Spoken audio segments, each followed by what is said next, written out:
सर्दियों में हमारी ब्लड सर्कुलेशन इतनी अच्छी नहीं होती, ऊपर से एयर ड्राई होती है, we are not enough hydrated. Anti fungal shampoos होते हैं वो इस्तेमाल करने होते हैं, और अगर किसी का बहुत ज़्यादा है तो उसको फिर हम स्टीरॉयड बेस्ड ऑइंटमेंट्स प्रिस्क्राइब करते हैं। विंटर्स में आप क्रीम्स और ऑइंटमेंट्स का इस्तेमाल करें rather than the dry makeup. Welcome back viewers. मौसम तब्दील होने के साथ साथ तर्ज ज़िंदगी में भी तब्दीली आती है। सर्दियों में टेम्परेचर और हवा में नमी का तनासुब कम हो जाता है। सर्दी से बचने के लिए गर्म कपड़े इस्तेमाल किए जाते हैं, पानी का इस्तेमाल नहीं हम करते, सारा दिन हीटर या फिर आतिशदान के सामने बैठे रहते हैं। शावर के लिए गर्म पानी का इस्तेमाल करते हैं, जिसकी वजह से कुछ नुकसानात भी होते हैं, जैसे कि जिल्द खुश्क हो जाती है और कई बीमारियां जन्म लेने लगती हैं। सर्दियों में खुश्की की वजह से जिल्द बेजान दिखाई देती है, रंगत खराब हो जाती है और जनाब एक्नी के मसाइल तो बहुत ही बढ़ जाते हैं। कुछ लोगों के तो होंठ भी फटे नजर आते हैं, एड़ियाँ खराब होती हैं, जिस्म पर खारिश शुरू होती है, इचिंग की शिकायत होती है। माहिरीन के मुताबिक अगर बर वक्त और मुनासिब केयर ना की जाए तो ये मसाइल संगीन हो जाते हैं और चंबल की सूरत इख्तियार कर सकते हैं। उज़ैर, आपने तो सारी बीमारियां दिखा दी और नतीजा भी बता दिया कि इसका एंड क्या है। हाँ, और एक तहकीक आपके साथ शेयर करते हैं। उसके मुताबिक सर्दियों में जिल्द की खुश्की के जो मसाइल हैं वो 20 से 30% उसमें इजाफा हो जाता है, और एक्जिमा जैसे मसले का सामना करने वालों का ये तनासुब 50% तक बढ़ जाता है, जबकि जिल्द के मसाइल से मुताल्लिक हस्पतालों और ये जितने भी डर्मेटोलॉजी वाले क्लिनिक्स हैं वहाँ पे मरीजों की तादाद में 25 से 40% तक इजाफा हो जाता है।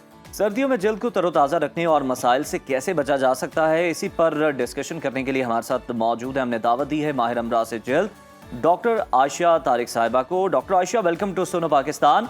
हमें ये बताइएगा कि सर्दियों में जिल्द खुश्क होने की वजूहात क्या होती हैं, क्यों हमारी जिल्द ज्यादा जल्दी खुश्क हो जाती है सर्दियों में? सर्दियों में जो एयर होती है इट्स रियली ड्राई एयर की वजह से स्किन और ठंड की वजह से blood circulation is not that good, इसलिए स्किन ड्राई हो जाती है, एक्जिमा इश्यूज बढ़ जाते हैं, cracked heels, chapped lips, sir में डैंड्रफ ज़्यादा हो जाती है। इसके अलावा हाथ पैर नीले होना शुरू हो जाते हैं, इसको चिलब्लेन कहते हैं। और जिन लोगों को ऑलरेडी ड्राई स्किन कंडीशंस हैं like psoriasis, eczema, atopic dermatitis, rosacea, ये सब सर्दियों में बढ़ जाता है, एग्रावेट कर जाता है। बिल्कुल ठीक।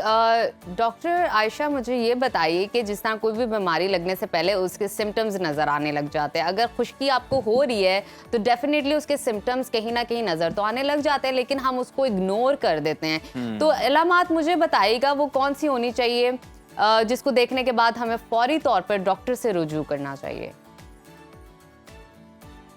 देखने में नज़र आ जाती है ड्राई स्किन, रेड हो रही होती है, स्केली हो रही होती है, डैंड्रफ पैचेस नज़र आते हैं और आपके कपड़ों पे डैंड्रफ नज़र आ रही होती है, जो सर में डैंड्रफ होती है। हील्स फट जाती हैं पैरों की, इट्स वेरी कॉमन। और आजकल क्लिनिक्स में सबसे ज़्यादा कॉम्प्लेन यही है, dry skin, cracked heels, chapped lips, sporic dermatitis यानी इसके सर में खुश्की बढ़ रही है। सोराइसिस अगर किसी को है तो वो एग्रावेट कर रहा है। एटोपिक एक्जिमा वाले बच्चे बहुत आ रहे हैं, जो बचपन से एक्जिमा स्टार्ट हो जाता है। सो बेसिकली ये सब हो रहा है skin due to weather, dry air and सर्दियों में हमारी ब्लड सर्कुलेशन इतनी अच्छी नहीं होती, ऊपर से एयर ड्राई होती है, we are not enough hydrated. Moisturisers का इस्तेमाल हम वही कर रहे होते हैं जो गर्मियों में करते हैं, नॉर्मली हम कर रहे होते हैं, बिल्कुल। मॉइस्चराइजर्स जो अच्छा डॉक्टर आयशा, ये बताइएगा कि फेस के लिए तो हम जो ही हमारी स्किन ड्राई होना शुरू होती है, हम वैसे भी सर्दियों में मॉइस्चराइजर यूज कर रहे होते हैं फेस पे, लेकिन ये जो आपकी स्कैल्प पे डैंड्रफ जम जाती है, पैचेस पड़ जाते हैं सर्दियों में, इसका क्या हल है, इसका कोई इलाज बताएं? Okay, most of the people they don't know कि ये जो खुश्की जिसको हम कहते हैं इट्स फंगल इन्फेक्शन, ठीक है? okay. लेकिन ये खुश्की की फॉर्म में प्रेजेंट करता है, तो इसके लिए एंटी फंगल शैम्पूज होते हैं वो इस्तेमाल करने होते हैं। और अगर किसी का बहुत ज़्यादा है तो उसको फिर हम स्टीरॉयड बेस्ड ऑइंटमेंट्स प्रिस्क्राइब करते हैं, डिपेंड्स कि सिचुएशन क्या है, कितना ज़्यादा है। और सर्दियों में हमारा वाटर इनटेक बहुत कम हो जाता है, डिहाइड्रेट हो जाते हैं हम अंदर से, तो उसका बेस्ट तरीका ये है कि आप पानी पिएं। पानी ज़्यादा नहीं पिया जाता तो फ्रूट्स और जूसेस का इस्तेमाल करें, अपनी डाइट में वेजिटेबल्स का इस्तेमाल करें, use good oils like olive oil use करें, कोकोनट ऑयल यूज़ करें, green tea is really good, और सन डैमेज से अपने आप को प्रोटेक्ट करें।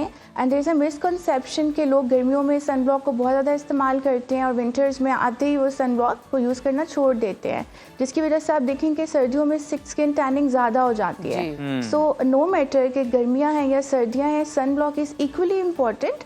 उसमें यह है कि आप उसकी SPF को डिक्रीज कर सकते हैं, लेकिन उसको आप छोड़ नहीं सकते। Throughout your life you have to use it. बिल्कुल ठीक। आयशा, मुझे ये भी बताइए कि सर्दियों में बुजुर्ग और उम्र रसीदा अफराद जो हैं जिल्द के खुश्क होने की ज़्यादा शिकायत भी करते हैं, शिकार भी बन जाते हैं। तो अब स्टमक भी उनका उस तरह बेहतर नहीं हो पाता कि हर तरह की गज़ा खा सकें या ऑयल पी सकें या देसी घी को खा सकें। तो उनको किस तरह की गज़ा लेनी चाहिए, क्योंकि मॉइस्चराइज़र से उस तरह इफेक्ट नहीं पड़ा और डिफरेंट जो आप अप्लाई कर रहे हैं अपने स्किन पर क्रीम, उससे भी फ़र्क नहीं पड़ा, तो उनके लिए क्या आप कहेंगी? ओल्ड एज में ब्लड सर्कुलेशन उस तरीके से नहीं होती जिस तरह से यंग एज में होती है। Secondary to lower blood circulation आपके ये सारे लोअर लेग्स इफेक्ट हो रही होती हैं। और अगर किसी को डायबिटीज़ है, डायबिटीज़ में आपको ये स्किन इश्यूज़ और ब्लड सर्कुलेशन इश्यूज़ बढ़ जाते हैं। सो उसकी केयर आप दो तरह से कर सकते हैं। आप ऑयल्स और इन चीज़ों का इस्तेमाल, नट्स का इस्तेमाल कर सकते हैं इन योर डाइट, लेकिन अपने पैरों को वार्म रखें, सॉक्स का इस्तेमाल करें, वेज़लिन का इस्तेमाल करें, पेट्रोलियम जेली का इस्तेमाल करें। अपने पैरों को सुबह शाम 10 मिनट गर्म पानी में रखें ताकि ब्लड सर्कुलेशन अच्छी हो। अच्छा डॉक्टर आयशा, उसके अलावा यूरिया बेस्ड मॉइस्चराइजर लगाएं और उसको सॉक्स से कवर कर लें। बिल्कुल ठीक है, आपने ये सारे तरीके भी बताए और ये भी बताया कि ग़िज़ा आपको कौन सी लेनी चाहिए, जो कि बड़ा बेहतरीन था आपकी तरफ से। ये भी बता दें कि हम अक्सर ये देखते हैं कि लोगों की जानिब से ये सवाल किया जाता है कि खुश्क जल्द पर आप मेकअप किस तरह से अप्लाई कर सकते हैं? Don't use harsh makeup. अब जो आप मेकअप इस्तेमाल कर रहे हैं वो कैसा मेकअप है, ये है कि अगर अच्छा मेकअप है, ऑयल बेस्ड है, विंटर्स में आप क्रीम्स और ऑइंटमेंट्स का इस्तेमाल करें rather than the dry makeup, lotions की जगह। और अच्छा मेकअप यूज़ करें, बहुत ज़्यादा एक्सफोलिएट ना करें स्किन को, ठीक है। हार्श स्क्रब्स यूज़ ना करें और ब्रशेज़ और इन चीज़ों का इस्तेमाल कम करें। Use liquid foundations in winters अगर किसी ने करनी है। और I think consult a dermatologist, अपने लिए 3-4 अच्छे प्रोडक्ट्स आप प्रिस्क्राइब करवा लें जो आप विंटर्स में यूज़ कर सकते हैं। बहरहाल आयश जो है बड़े बेहतरीन अंदाज में हमें बताया कि कौन सी गज़ा आपको लेनी चाहिए, कौन सी क्रीम्स आपको अप्लाई करनी चाहिए, और सारे वो तरीके बताए कि जो बड़ी उम्र के अफराद हैं वो किस तरह अपने पाँव को गर्म रखें, सॉक्स पहन कर रखें, ब्लड सर्कुलेशन को आप अपनी बेहतर कर सकते हैं, कौन से मॉइस्चराइजर्स हैं, इवन आपके जो सर में आपकी जो स्किन है सर की, उसके स्कैल्प पे बहुत ज्यादा डैंड्रफ जम जाती है, वो फंगल इन्फेक्शन है, उसको किस तरह से आप जो है वो ट्रीट कर सकते हैं। तो ये बड़ा बेहतरीन था।